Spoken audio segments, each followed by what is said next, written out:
Hey you, yes, you. What are you doing playing Mario sets at your age? I mean, come on, Mario, you're 33. It says 7+ on the box, dude. What about the NES? That's 18+. What happened to you? You're a qualified creative designer. You should be a LEGO connoisseur by now.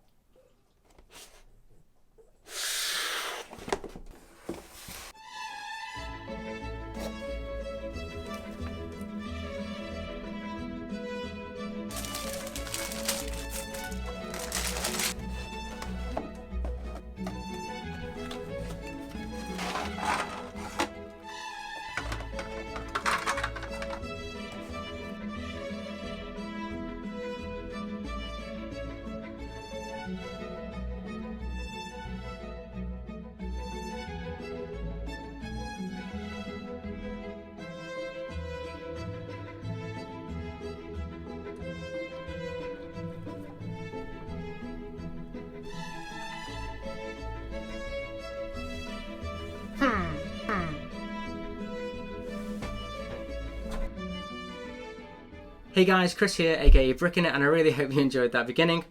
Oops, forgot to remove that. Hey guys, Chris here, aka bricknit, and I really do hope you enjoyed that introduction. As soon as I saw these LEGO art pieces, it just reminded me of when I was a kid watching Art Attack and Zap, so I wanted to do a little parody of the absolutely awesome Neil Buchanan. So I don't know if you guys know who he is, but he is a legend in my eyes. But anyway, what are my thoughts on the set? Well, let's start with the box, and actually, as you can see from the montage before, it actually has a really nice box. He's now this really nice lever opening, don't know what that's called. But it's really nicely packaged. It does look really cool, and it does really ooze of premium quality, so I loved that when actually getting to open this thing for the first time. All the dots are individually packaged, which is really nice, and that definitely helps out with having to sort it, so you can easily pour them into different bowls, which I think they show in the videos. So that's really cool that you can kind of like have bowls and then find out which they are, and it's a bit like paint by numbers, which is kind of cool actually. A little bit different to a normal LEGO set. For the Andy Warhol Marilyn Monroe one, it contains around 3,300 pieces, but you don't actually use all of them. In fact, there's an entire blue bag here that wasn't even used for the build that I had, because there are 4 different variants of this. And this bag definitely gives me Breaking Bad vibes. Science! So the instruction booklet, according to LEGO, is a coffee table style booklet. I wouldn't go that far, but it is pretty cool. It's got some nice excerpts from the LEGO designers, as well as lots of information on Andy Warhol, which is pretty cool to see, and why they chose the Marilyn Monroe picture as well, because obviously a lot of people wanted those beans. Now, before I get onto the art piece, yes, I'm calling it an art piece from now on, people are obviously going to want to see the beast. Yes, the ultimate brick separator, the Ben Swallow of brick separators. Here it is. It is actually pretty cool. Kind of surprised at how much I actually like this brick separator. Now, I didn't use it at all for the art piece, but I can see it being very handy if you're buying either the Vader or the Iron Man one, and as you buy 3 of them, you might want to remove the old studs in order to make way for the ultimate one, the one that's got 3 or 4. And that's where the Marilyn Monroe one definitely differs from the other ones. Now, the Warhol one doesn't suffer from that issue. You do have to buy 4 though. But there are 4 variants to mimic Warhol's iconic screen print style, which is really cool, and I think Andy Warhol really is the reason that I wanted one of these, because it just looks absolutely awesome. So yeah, I bought 1. Now I'm going to have to buy another 3.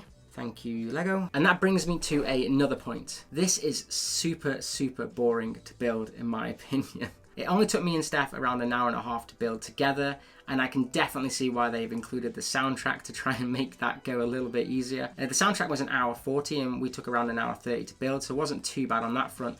But if I'm buying another 3 of these, I'm going to have to find something else to listen to whilst building the other 3. Now, I've heard in the LEGO community a lot of people had issues with trying to get hold of these soundtrack/podcast. I know Ash and Flash had some issues with trying to do the Iron Man one, but I think LEGO fixed it now because it is available and we had no issues trying to use it at all. However, one note to actually point out is the fact that you don't have to buy the sets in order to use it. It's actually on the public domain on lego.com, so you can easily go to them and listen to all of the soundtrack/podcast if you wanted to. So if you are a big Beatles fan, for instance, but you don't want to buy the sets, or you're a big Iron Man fan, you can go on there and listen to the soundtracks free of charge. So not an issue there. Not really a reason to buy these sets if you only want to listen to the soundtracks. So once the build is complete, it looks something like this, and it is pretty damn cool.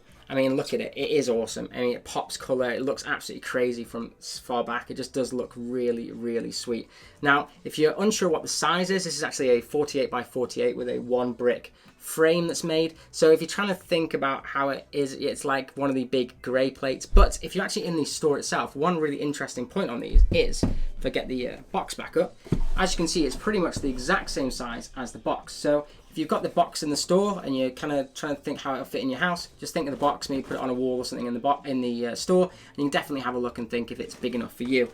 Also, try and think about, you know, if you're going to get 4 of these, it's going to obviously be 4 times the size. Pretty obvious, but yeah, nonetheless, pretty cool, and I do really, really like this. Other than the actual, you know, the lots of plates or studs, whichever one you are, these ones are the plate ones, not the studs.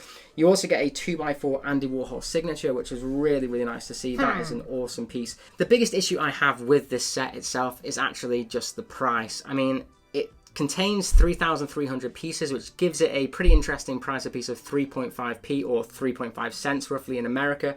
However, really, they're just studs, the majority of this set. So to me, I do think these are a little overpriced. I mean, you do get the awesome 2x4 printed tile here, but nothing else, and obviously no minifigures, although a Marilyn Monroe one or an Andy Warhol minifigure would have been sweet, but they're not included, sadly, in the final product.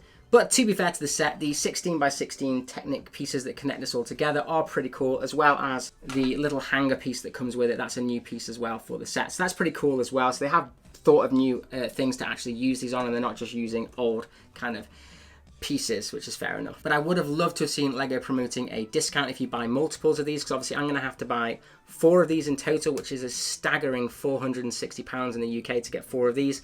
So that's just so expensive. And when you're looking at the other sets that are coming out at the moment, we've got the NES, we've got the Grand Piano, we've got the Diagon Alley apparently coming out later this year. We've also got Mos Eisley. There's so many big sets that I think these are going to be struggling to compete against those massive sets that we're getting this year, especially towards Christmas time. But all in all, I do think these are a great set, and I do think these are going to appeal to actually people that aren't necessarily fans of LEGO, because you've got some really great ideas that they brought. You've got the pop art culture icon that is Andy Warhol. You've got the actual musical gods that are the Beatles. Again, you also need 4 for the Beatles.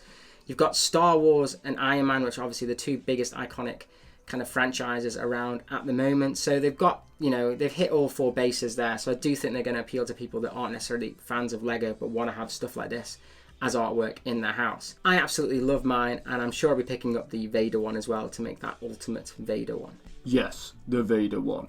Okay, so that's it for my review of the Andy Warhol LEGO art piece. I really, really enjoyed making this video, if you hadn't gathered. This is going to be a lot more of the style I'm going to be doing in future, a lot more engaging and more fun with you guys, because now I've hit that kind of bigger milestone, I can spend a lot more time on making these videos more and more epic. So if you haven't already, please subscribe to the channel. It really does help me out, and it does encourage me to make more videos like this. But as always, have an absolute awesome day. If you enjoyed the vid, then if you haven't already, please like and subscribe, as it really helps out the channel. And as always, keep bricking it.